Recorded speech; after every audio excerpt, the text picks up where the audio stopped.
ஏன்டா என் காசு அடிச்ச, எங்கடா போச்சு திடீர்னு, எங்க இருந்து 5000 கோடி திடீர்னு போச்சு? ஒரு மந்திரியோடைய தம்பி, கேஎன்ஆரோட தம்பி மணிவண்ணனோட 6 செக்ரட்டரியோட ஒரு செக்ரட்டரியோடைய வாட்ஸ்அப் எடுத்து பார்த்தா 6 மாத காலகட்டத்துக்குள்ள 2300 கோடி துபாய்க்கு அனுப்பிச்சிருக்காங்க. நாம என்ன கேட்கணும்?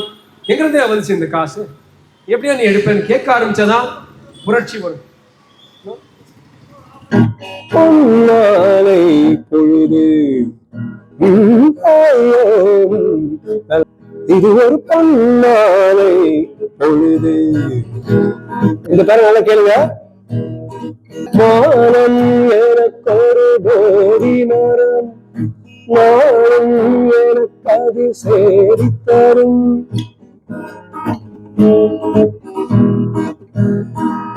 மானம் எனக்கொரு போதி மரம், மானம் எனக்கு அது சேரித்தரும். ஒரு நாள் உலகம் நீதி பெறும், திருநாள் நிகழும் சேதி வரும்.